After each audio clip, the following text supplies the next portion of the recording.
Dragnet. Ladies and gentlemen, the story you are about to hear is true. The names have been changed to protect the innocent.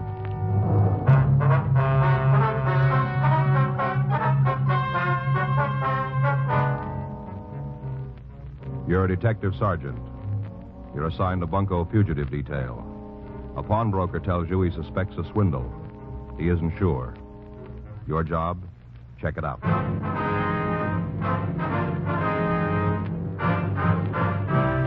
Dragnet, the documented drama of an actual crime. For the next 30 minutes, in cooperation with the Los Angeles Police Department, you will travel step by step on the side of the law through an actual case transcribed from official police files. From beginning to end, from crime to punishment, Dragnet is the story of your police force in action. It was Wednesday, May 18th. It was cool in Los Angeles. We were working the day watch out of Bunko fugitive detail. My partner's Frank Smith. The boss is Captain Dinian. My name's Friday. I was on my way into the office, and it was 7:55 a.m. when I got to room 38. Bunko fugitive. Never know. Hi, Joe. Morning. You remember Fred Alpin? Oh, sure. Hi, Fred. Hi. Hold my own, Sergeant. Well, what's new? I'm not sure. Maybe just wasting my time. Yours, too. Fred thinks he stumbled onto a con game, Joe. All right? Don't look that way to me, anyhow. No. Well, what's the sting? Well, I was just telling Smith here. Yeah? A fella came in last night, a little guy. He was kind of timid. Probably never been in a pawn shop before. At least he wasn't a steady. You know, I can spot them straight off. Yeah. Wanted to pawn a ring. Got a big green stone. Fancy setting. All gimmicked up, you know. Mm-hmm. Man's ring. Real fancy, though. Asked me what it was worth. What'd you tell him? Worth $20, maybe 25. Is that what you told him? You know I can't loan full value. You know that. Mm-hmm. I offered him $5. I would have gone up to 10 if he'd have pressed me. That's better than a lot of brokers would give. Did you take the 5? Are you kidding? He went all to pieces. Thought he was going to have a hemorrhage. Started calling me a crook. Said the ring was an emerald. Shouted, screamed all over the place. It's an emerald, he said. A $5,000 emerald. That hunk of glass. Are you sure you didn't make a mistake, Fred? Now, I ask you, Sergeant, would anybody try to pawn a 5G emerald with me, I ask you? Uh-huh. Glass, that's what it was. Green glass. A nice setting, though. What do you think, Joe? Well, the old diamond switch, maybe. Could be. Sounds like the only difference is the color. You get his name, Fred? Yeah, I asked him. He just shouted and carried on, though. He wasn't making any sense at all. Got his license, though. Oh? Yeah, he was parked right in front of the place. Got the number when he drove off. Thought you might want it. Mm-hmm. I wrote it out. Put it in my pocket. It should be right here. Oh, wait a minute. Oh, yeah, here it is. A match folder on the inside. You make it out all right? Yeah, I think so. We'll check it. Uh-huh. Might be a good idea if you got right on it, huh? What do you mean? Well, just before he left my place, he stopped all that carrying on. I think it sunk in what I told him about the ring being no good. Yeah. Got real quiet, you know, kind of like he was making up his mind about something. Yeah. Asked me to sell him a gun.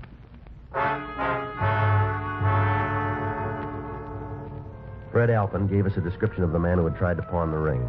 We called our branch of DMV and asked them to check the license number. They came up with the information that the automobile bearing that license was registered in the name of Garfield Hunt at 221 North Selma Avenue, Hollywood. 9:03 a.m. Frank and I drove out to talk to him. Well, it sure is a clear day. Look at those hills, Joe. Well, I read in the paper you can see for 40 miles. Yeah, I bet. Morning. Who are you? What do you want? Is Mr. Hunt here? No. No, he's not here. Well, he lives here, doesn't he? Who are you? Oh, I'm sorry, ma'am. We're police officers. Police? That's right. This is my partner, Frank Smith. My name's Friday. Where is he? What's happened to him? Mind if we come inside? It'd be a little easier to talk. Oh, yes, of course. Oh, I forgot. Sofa's still made up. Slept down here last night, so I'd be near the phone. I thought he might call. Thought somebody'd call. Your husband didn't come home. Never happened before. Not in 37 years. Yes, ma'am. Just let me fold up that blanket so you Here, can I'll sit give you a down. hand, man. Oh, thank you. You got any idea where your husband might have gone, Miss Hunt? No. No idea at all. What time did he leave? 9:35. Looked at the clock as he went out the door. Couldn't believe it. Not like Gar to go out that late. We're usually in bed by 10. Yes, ma'am. Promised me he'd only be gone an hour. Promised me he'd be back by 10:30 for sure. I see. Never heard a word from him after that, not a word. What do you suppose happened to him? We're sorry we don't know, Miss Hunt. Well, you must have some notion. Sorry, we don't. You said you wanted to talk to him. Just a few questions, routine. What about? Well, we'd rather talk to him. You notify the police that he's missing? No, I didn't know what to do. Figured you'd get in touch with me when you found him. Guess I wasn't thinking very good. Never happened before. Yes, ma'am. Are there any friends he might be staying with, relatives? We don't know anybody else from Los Angeles. I see. Just moved out here last winter from Kansas. Children are grown up, settled. Gar sold the business. We moved out here. Kansas winters can be pretty cold. Yes, ma'am. Is your husband retired? Well, he should be. He worked hard all his life. He deserves a rest. Had a little trouble with his heart last year. No, not a real attack, but the doctor told him to take it easy. Mm-hmm. Not Gar, though. Wasn't out here 2 months before he got all restless and fidgety. Just couldn't take it sitting around the house. Started up again. In business? Yes, sir. We had a tailor shop back in Kansas. Gar found a new business district opening up in the San Fernando Valley off Magnolia Boulevard. They were renting cheap, right at the beginning, wanted tenants. Mm-hmm. Didn't do much business at first, but things have been getting better. Gar's a good tailor. A lot more careful than most. Learned his trade young. The days when there were tailors. Yes, ma'am. You try to reach him there at the shop? I called last night 3-4 times. This morning, too. Nobody answered. I see. You think you can find him? We'll do our best. I guess maybe I should have notified you last night. Yes, ma'am. I didn't know what to do. Thought you'd get in touch with me if something happened. Well, better to call us first. Yeah, I guess so. Then it might not happen.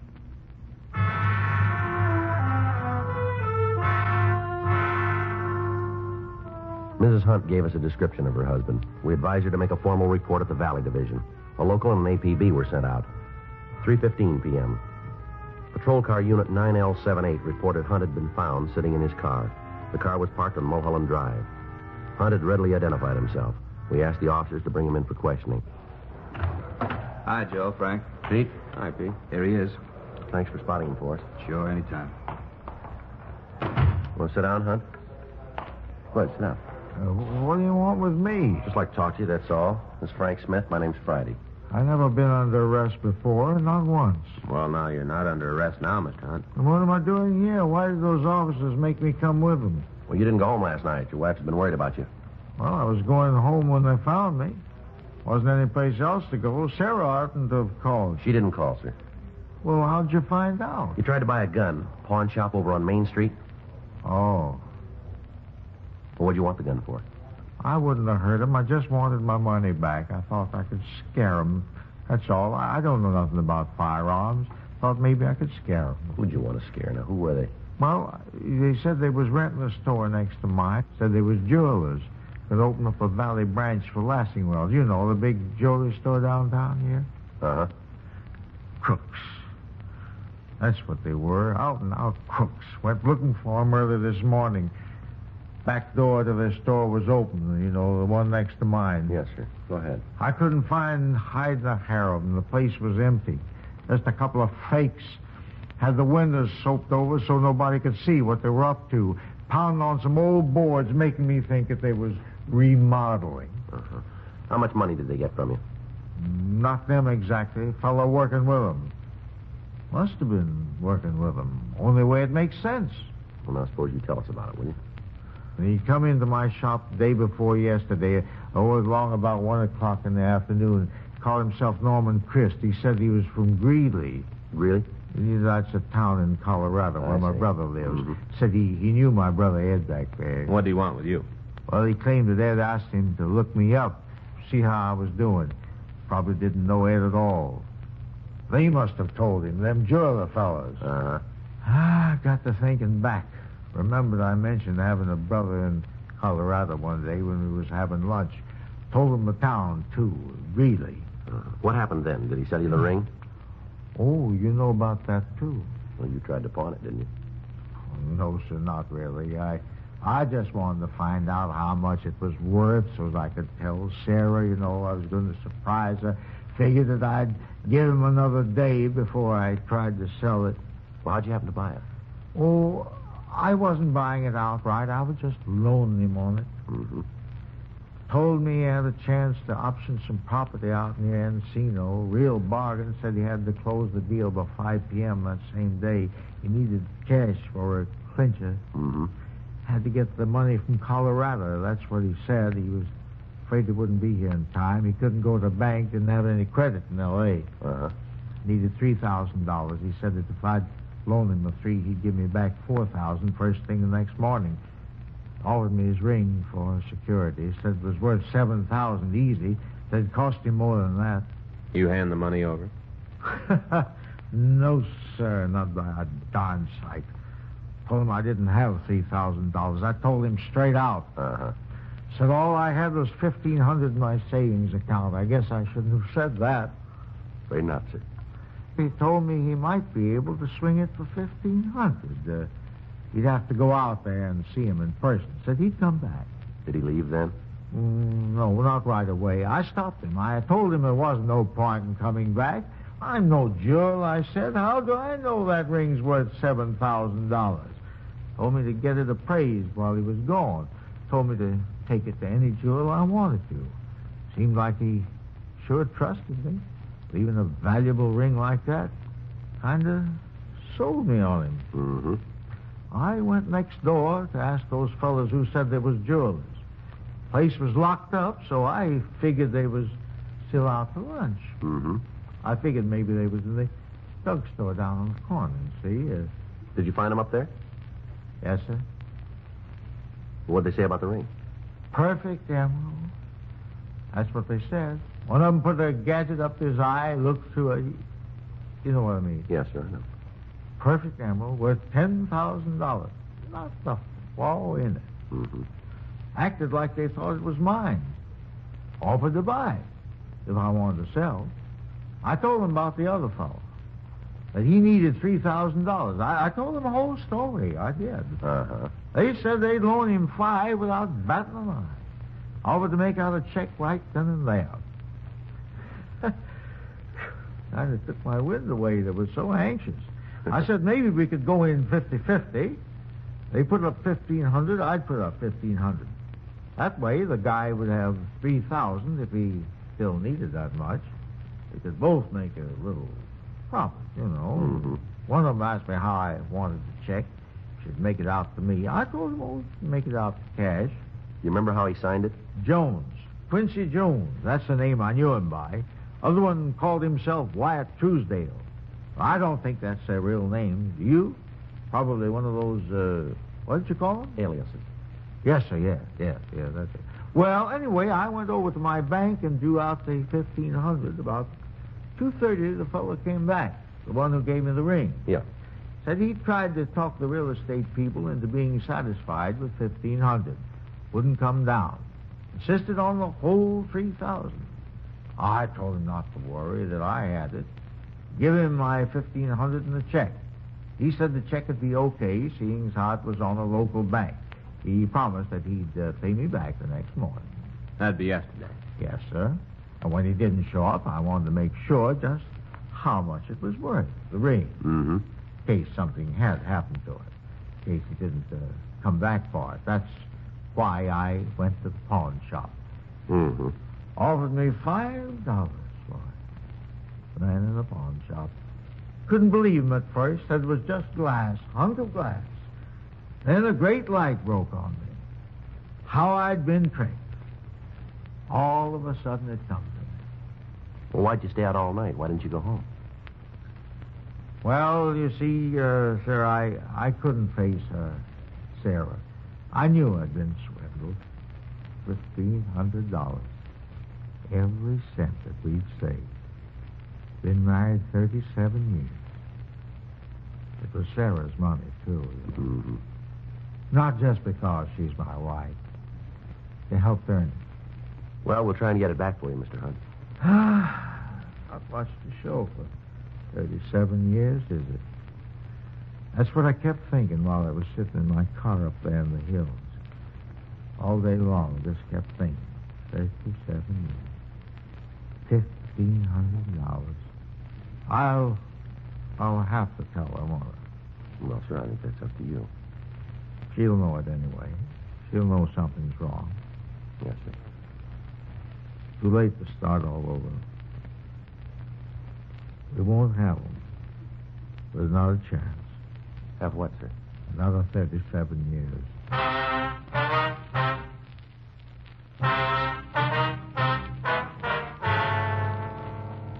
We continued to interview the victim, Garfield Hunt, and he gave us descriptions of the three suspects. The stats office came up with 24 possibles. We showed the mug books to Hunt. He identified two of the photographs, Ernest Wilcoxon and Paul Cleaver. Hunt was positive that Wilcoxon and Cleaver were the men who had rented the store next to his and had pretended to be jewelers. He was unable to find a photograph of Norman Christ, the man who had sold him the ring. We pulled the packages on Wilcoxon and Cleaver. They had both done time for burglary. They had not previously worked with a third person. We called the Lassingwell Jewelry Company. They informed us that they were not opening a branch out in the valley. We checked with the owners of the building in which Hunt had his tailor shop. They told us the adjacent store had been rented on a weekly basis, and that the renters had said they intended to use the space for temporary storage. A local and an APB were sent out on all three suspects. 5:13 p.m. Using the information from their mama sheets, Frank and I began checking various places where Cleaver and Wilcoxon had been known to hang out. 7:12 p.m. We went into the Black Parrot Bar on South Broadway, and we talked to the bartender. Not by them names. I don't know them. Well, maybe these pictures will help. How about it? Yeah, they come in here once in a while. Yeah, that's what we heard. Always come in together? As far as I know. Ever bring somebody with them? Tall, thin fella, about 30, blonde hair? No, just two of them. Never seen them with another guy. I see. What do you want them for? You know how we can turn them up? They ain't here now. We can wait. Won't be in tonight. How do you know? They got money. Oh? Big roll. The red-headed one was in yesterday. Quincy Jones. That's what he told me his name was. Yeah. Been running a tab. He paid it up in full. I had plenty left over. Is that right? As long as they're carrying a roll, they don't come to my place. Head for them expensive joints, like out on the strip, places like that. When they've blown their loot, they come back to me and start running up another tab. I called them on it, but what can you do? This way I get some of their bundle. Uh-huh. You know where they live? Around here somewheres. I couldn't pin it down for you. Who could? How bad you want to find out? What do you mean? It'll cost you a drink. You that thirsty? Not for me. Girl over there in the corner booth, the blonde. Oh, yeah. She knows him. Been out with him a couple of times. I've seen them leave together. All right. I was just kidding about that drink. It's on the house. For you guys and her, too. No, we don't want anything. Thanks. And we'll pay for hers. It's up to you. Hi. Good evening, miss. You're new, aren't you? Yes, ma'am. Place could stand some new talent. Here, I'll move over. Thanks. Thank you. What's the matter with this side? We're police officers. How do you like that? Ma'am? Horoscope said I was going to meet somebody new today. In the morning paper? Mm-hmm. Didn't say it'd be cops. Oh, here you are, Peg. Where'd that come from? These guys. You shouldn't call them guys, Jake. Fellow buys a lady a drink, that makes him a gentleman. From these gentlemen, that's what you should say. Oh, sure. To your very good health, gentlemen. Now then, what can I do for you? I'm at your service. The bartender says these guys are friends of yours. Oh, I wouldn't say those pictures do them justice, but there is a resemblance. You know him, then? We've met. We weren't formally introduced, but we've met. I mean, a lot of people in here. Not the best people in town, maybe. It's not the best bar in town, but it's convenient. I work down the street. Uh-huh. You know where these men live? Huh? Oh, you mean these two so-called friends of mine? Yeah. Am I? Well, Did you ever hear of the North Cross Arms Hotel? yeah. Well, I haven't been there with them, of course. I'm not sure that's their residence, but Quincy was carrying a hotel key, and one night it fell out of his pocket. I think that was the name on the tag, North Cross Arms. All right. Thank you. Well, thank you for the brandy. Don't mention it.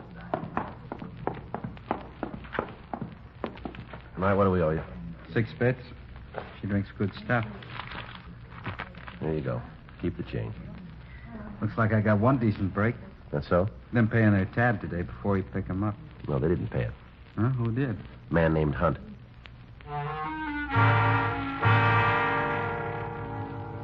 The clerk at the Norcross Arms Hotel told us that 2 men who resembled Wilcoxon and Cleaver were registered under the names of Jones and Truesdale. He said they'd gone out for the evening. He showed us up to their room, 36A. We asked him about the suspect known as Norman Christ. He told us he'd never seen anybody with Wilcoxon and Cleaver who answered Christ's description. 2:48 a.m. Wilcoxon and Cleaver returned to their room. We took him into custody and drove him down to the city hall for questioning. How many times you want to hear Until it? we get the truth. Does Hunt say he gave us any money? He never gave us a cent, did he, Ernie? No, we even paid his lunch tab a couple of times. That's right. Always managed to out-fumble us. Owes us a couple of lunches. He paid him back. What? $1,500 buys a lot of lunches. What 15? You got your share. You've been spending all over town. Hunt say he gave it to us? You still had over $600 when we picked you up. Now, where'd it come from? Hollywood Park. Picked 3 long shots yesterday. You want the names of the horses? Where's Chris? Told you before, never heard of him. Who is he? The guy you worked the game with. Never heard of him. You want to take this rap yourself? What rat? Why'd you rent that store out in the valley? Store? We showed him your mugshot, the man you rented it from. He made you. You want it in person? How about it? Guess they got us there, Ernie. Yeah. We were going to open up a bookie joint. Is that right? Yeah, we changed our minds, looked the situation over, decided it might get a little warm out in the valley, and cleared out. Bookie joint, huh? That's right. Not a jewelry store. What are you talking about? Us jewelers, Ernie and me? That's what you told Hunt. Nothing of the kind. Laid it on the line. Told him we were bookies. Just between us, he was kind of pleased about it. Likes to play the horses himself. Liked the idea of being able to lay a bet so convenient. You're a liar. Now, look. Say, maybe that's what happened to his money. Maybe he lost it on a nag. Come on, let's try it again. Now, why'd you rent the store? You're going to get the same answers. Same questions, same answers. It's a waste of time. We got plenty. 72 hours. That's all you got. You can hold us on suspicion for 72, then you can turn us loose unless you prove something. We'll prove it. How? We didn't take any money from Hunt. Nobody says we did, even him. If he was a mark for this, what's his name, Chris? That's right. How do you wrap us into the package? Hunt never saw us with him. Nobody saw us with We'll him. find somebody. 72 hours, and you got to turn us loose. That's the law. Is that right? We know the law. Why'd you break it?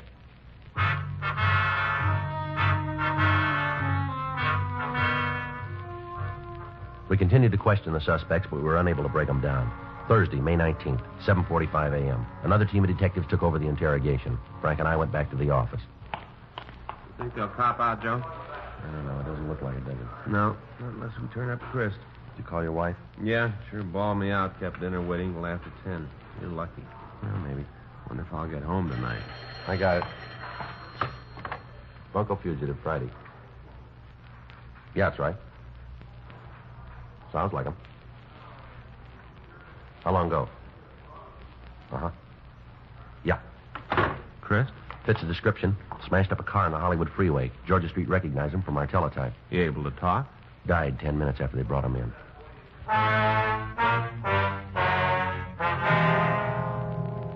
At the morgue, the victim, Garfield Hunt, identified the body. He was positive it was Norman Christ, the man who had sold him the ring. Wilcoxon and Cleaver were also shown the body. They denied it they'd ever seen Christ before. The next day, Friday, May 20th, the evidence against Wilcoxon and Cleaver was taken to the district attorney's office. The complaint was refused. The evidence was deemed insufficient to bring the matter to trial at this time. Wilcoxon and Cleaver were released. 6:05 p.m. Frank and I got ready to sign out. Well, that really tears it. Sure does. The DA's office knows they're guilty. We know it and can't do a thing. Yep. I guess we've been wasting our time, Joe, just fanning the ball. Well, I'll tell you, we've spotted them, and they're going to stay spotted. Yeah.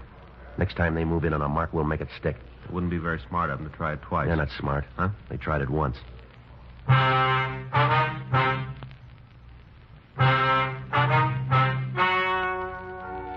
The story you have just heard is true. The names were changed to protect the innocent. 2 months later, on July 12th, Wilcoxon and Cleaver were apprehended for a similar crime.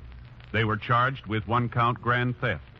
On November 6th, trial was held in Department 98, Superior Court, State of California, in and for the County of Los Angeles.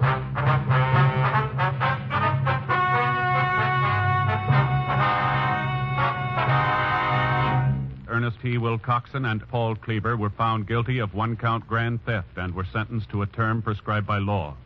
Grand theft is punishable by imprisonment in the county jail for a period of not less than 1 year, or for a period of from 1 to 10 years in the state penitentiary.